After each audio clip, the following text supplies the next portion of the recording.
오늘 그 PT를 통해서 두 가지 홍익 스피릿, 오늘은 홍익 정신이라는 그 인간과 지구가 함께 공존하고자 했던 선조들의 이 지혜가, 그 통찰이 문화를 통해서 어떻게 그 가치가 전달되고, 그리고 뇌를 통해서 실제적 변화를 만들어 갈 수 있는지, 뇌교육학과 지구경영학에 대한 얘기입니다.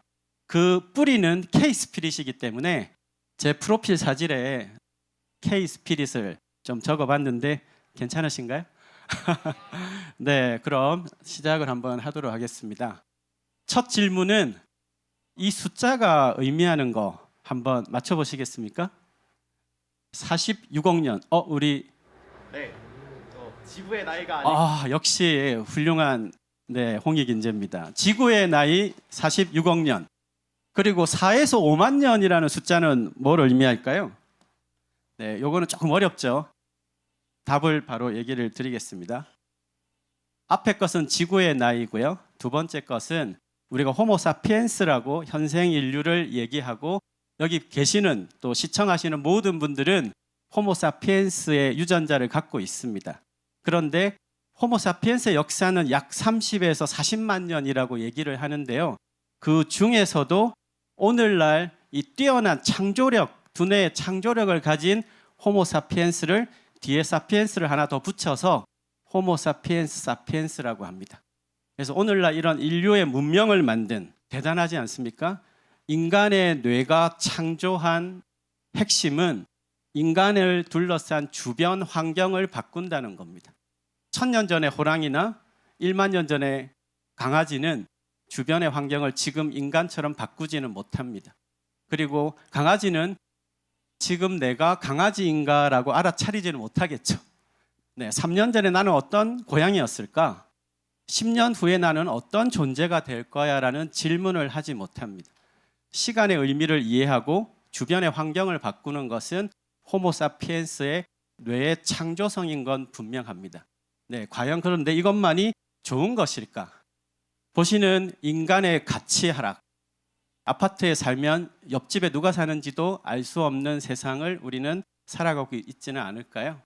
그리고 우리가 딛고 있는 이 지구 생태계가 지금 더 이상 존속하기 어려운 시대입니다. 그래서 유엔을 비롯한 국제사회는 지금 인류가 당면한 두 가지의 아주 핵심 기제는 바로 지속 가능한 지구 생태계를 어떻게 유지할 수 있을까? 그리고 하락해 가기만 하는 인간의 가치를 어떻게 높일 수 있을까의 화두입니다. 우리가 유명한 역사학자죠. 아놀드 토인비가 이런 인류의 평화, 이런 인류의 문제를 해결하기 위해서 무엇이 필요합니까? 라고 하는 많은 질문에 이렇게 답을 했다고 합니다. 그것이 뭔지는 모르겠지만 정치, 경제, 사회, 여러 가지 종교 이런 것들이 모두 아우러진 융합학문, 그것이 그 답이 있지 않을까? 아마 오늘 이 포럼에서 제시할 뇌교육이 그 대안에 자리하고 있을 겁니다. 핵심은 뇌입니다. 옆에 분 잠깐 한번 봐주실까요? 옆에 분하고 인사하셨습니까? 옆에 분하고 뇌를 바꾸시면 어떻게 되겠습니까? 네, 안 바꾸고 싶으시죠? 자신감이 있으니까. 그런데 옆에 분하고 심장을 바꾸면 어떻게 될까요? 오늘날 인류의 과학 기술은 심장에 문제가 있으면 심장을 이식할 수 있는 시대를 우리는 살아가고 있죠. 인공 심장도 넣는 시대입니다. 그런데 옆에 분하고 뇌를 바꾸면, 저하고 뇌를 바꾸면 겉은 멀쩡한데 사람이 바뀌는 문제가 일어나죠. 21세기 키워드를 뇌에 주목하는 이유는 인간의 마음과 행동 변화의 열쇠가 바로 뇌에서 비롯된다는 인류과학의 산물 때문입니다. 이 뇌의 비밀을 밝히면, 그리고 이 뇌를 어떻게 인식하고 활용하느냐의 원리와 방법을 학문화할 수만 있다면 지구가 당면한 문제, 인간의 가치를 극복할 수 있지 않을까? 여러분 그렇게 생각하십니까? 네. 그래서 오늘날 인류는 인간은 유전과 환경의 조합으로 변화를 만들어 가는데 그 변화의 비밀을 뇌과학 차원에서 들여다보고 있습니다. 하지만 뇌과학의 연구의 성과가 그 해답을 제공하는 것은 아닙니다. 아무리 인간의 뇌 기능과 구조를 분석한다고 해도 많은 지식을 탐구한다고 해도 how, 어떻게 인간의 의식을 높일 것인가에 대한 답은 모르기 때문이죠. 그래서 호모 사피엔스, 인간이라고 얘기할 때 뇌를 훈련한다는 것과 뇌의 가치, 인간의 가치를 높인다는 것에는 차이가 있습니다. 뇌 훈련은 두 가지의 포인트를 둡니다. 기능적으로 생산성을 높이고 그리고 창조성을 높이는 것이죠. 그런데 앞서 보신 반쪽짜리 지구의 모습에는 뭐가 빠졌을까요? 바로 가치에 대한 게 빠져 있습니다. 기능적으로는 뇌를 엄청나게 잘 쓰지만 우리 천신무예 예술단의 밝고 굉장히 좋은, 딱 보기만 해도 에너지가 좋게 느껴지시지 않습니까? 그런 의식을 가진 친구들은 단지 뇌를 훈련한다고만 해서 나오는 것은 아니다라는 거죠. 그래서 뇌교육은 이 의식에 초점을 두고 있습니다. 지금 대한민국은 뇌과학은 세계 10위권 정도 됩니다. 전 세계 선진국들이 뇌에 주목하고 있는데 뇌과학은 늦었지만 인간의 뇌 활용 분야에서만큼은 뇌교육의 학사, 석사, 박사 학위 과정을 세계에서 처음으로 구축한 나라입니다. 누구나가 가진 뇌를 올바르게 활용할 수 있는 철학, 원리, 방법을 갖는다. 뇌교육은 그래서 교육이기 때문에 교육의 원래 어원은 에듀카티오라는 라틴어에서 나왔습니다. 끄집어서 꺼내어 올린다. 그러면 철학이 있어야 되고 원리가 있어야 되고 방법이 있어야 되죠.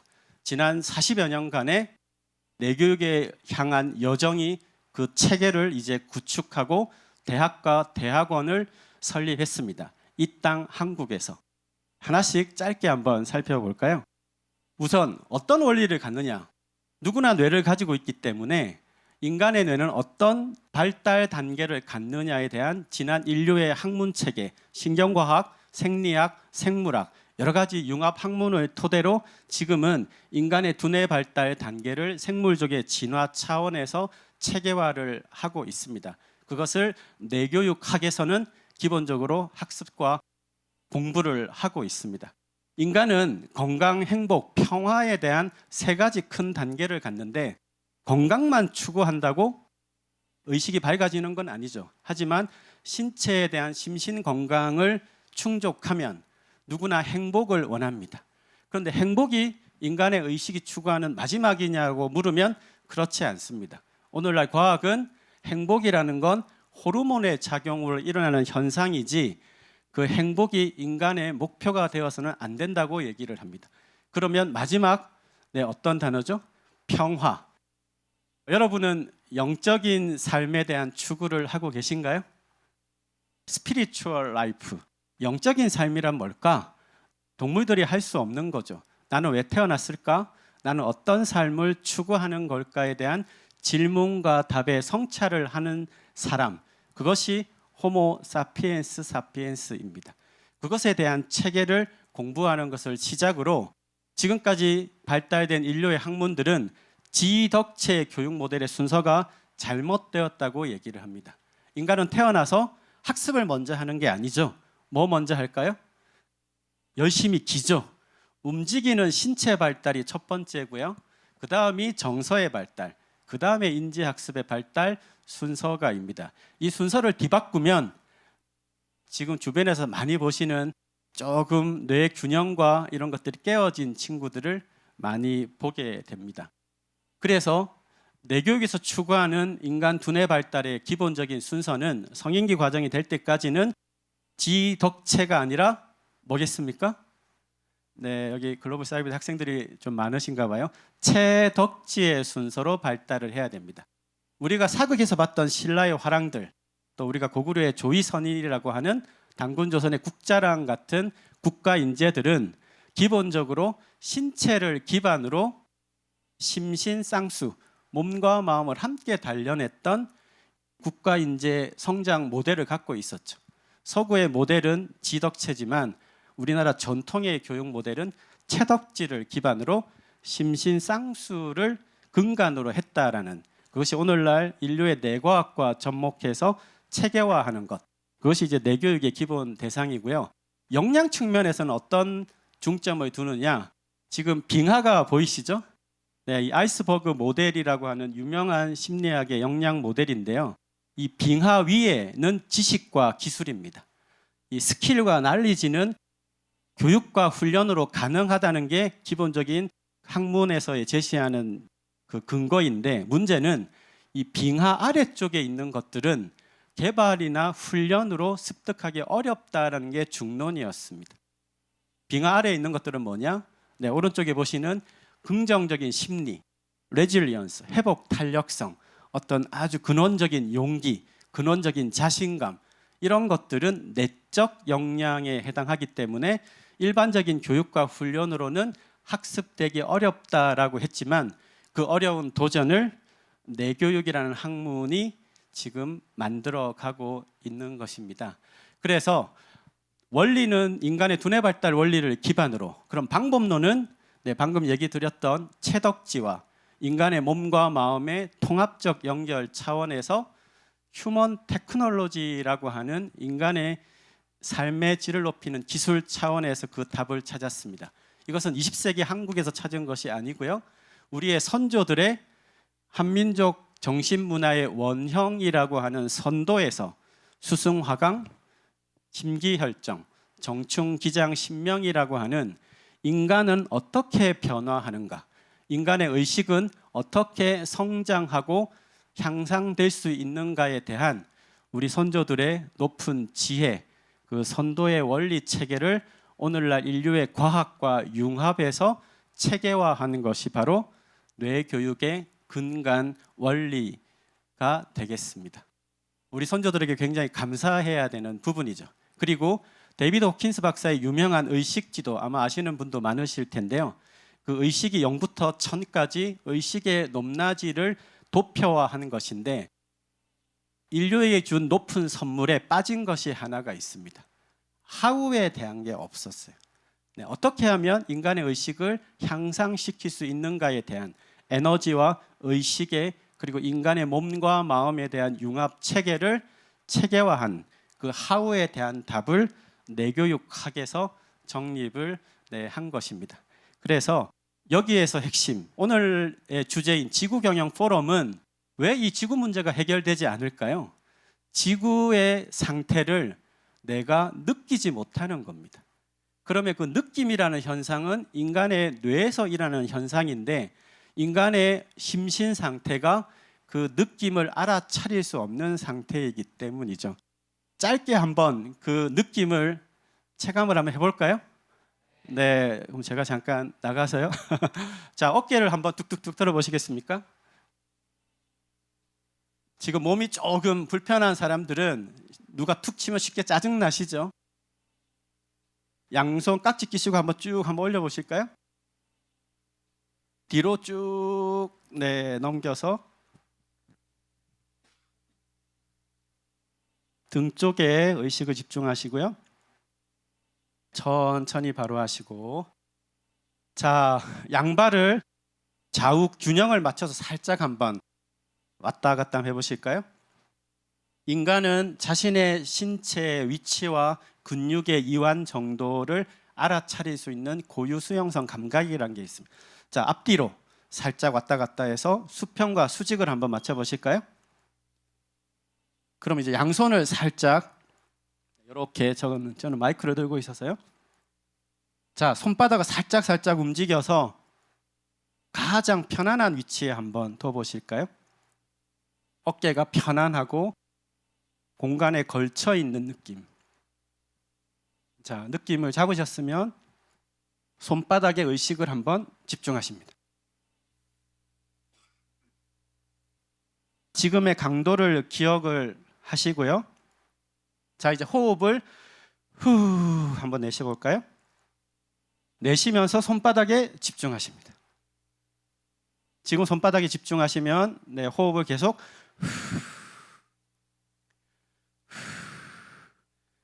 손바닥에 느껴지는 강도가 조금 올라가시면 고개를 한번 끄덕거려 보실까요? 호흡을 내쉬는 호흡만으로도 손에서 느껴지는 감각의 강도가 높아지시죠. 이것은 교감신경이 가라앉고 부교감신경이 높아짐으로써 여러분의 심신 상태가 균형을 찾아가기 때문입니다. 지금의 상태, 조금 전의 것과 손바닥에 느껴지는 강도가 차이가 있으십니까? 이제 눈을 살짝 떠보실까요? 지금 느끼는 그 손바닥의 감각, 그것이 내부 감각이라고 합니다. 우리는 오감만 배웠어요. 그렇지 않습니까? 그런데 오감은 뇌 바깥에서 들어오는 신호, 저 외수용성 감각을 의미하고요. 우리가 잃어버린 감각은 뭐냐? 몸에서 뇌로 올라오는 내부 감각입니다. 이 내부 감각이 회복되고 개발되어야 우리 주변의 자연과의 커넥션, 그 감각을 알아차릴 수 있습니다. 그래서 뇌교육에서는 이 내부 감각의 회복과 개발에 대한 훈련법을 다양한 방식으로 체득화를 하고 있는 것입니다. 그래서 이 에너지에 대한 느낌을 터득하고 훈련하는 것, 그것이 뇌교육의 훈련의 핵심이기도 합니다. 그것을 기반으로 인간에 대한 탐구, 변화에 대한 체계적인 원리, 뇌교육의 핵심 원천 기술이라고 하는 뇌운영 시스템, 보스를 기반으로 학습을 하게 되고요. 그리고 자격 체계, 대한민국 교육부가 공인한 두뇌 훈련 국가공인 자격, 브레인 트레이너를 체계화 마쳤습니다. 그리고 원리와 방법을 기반으로 철학은 대한민국의 교육이념, 한민족의 건국이념인 홍익인간을 기반으로 하고 있습니다. 그리고 뇌교육의 핵심 헌장이라고 하는 뇌선언문에 뇌교육의 철학과 원리가 포함되어 있습니다. 자, 그러면 이것을 기반으로 이제 대학은 어떤 역할을 해야 될까요? 대학은 지성의 전당이라고 얘기를 하죠. 하지만 지구가 공멸과 공생의 순간에 대학은 기존 지성의 대학이라는 목표를 견지해야 하는가? 새로운 대학의 역할을 제시해야 하는가? 글로벌 사이버 대학교에 입학하면 공통으로 듣는 교과목이 있습니다. 그 이름 혹시 아시나요? 지구 경영으로의 초대입니다. BTS 멤버들도 수강해서 굉장히 유명하기도 한데요. 인간, 뇌, 지구에 대한 세 가지 주제로 얘기하는 교과이고요. 글로벌 사이버 대학교의 첫 필수 과목을 들으면 첫 페이지에 이것이 나옵니다. 지구 안에 나와 너, 한 사람 한 사람이 역동적이면서도 조화롭게 돌고 있는 이미지 형상은 모든 사람들의 마음을 하나로 묶는 지구인 정신을 이끌어가겠다는 그 비전을 표현하는 것입니다. 이것이 글로벌 사이버 대학교의 UI입니다. 글로벌 사이버 대학교를 설립할 때부터 지구 경영 실천 대학의 방향을 제시한 것이라고 할 수 있죠. 그래서 이 페이지에 바로 묻습니다.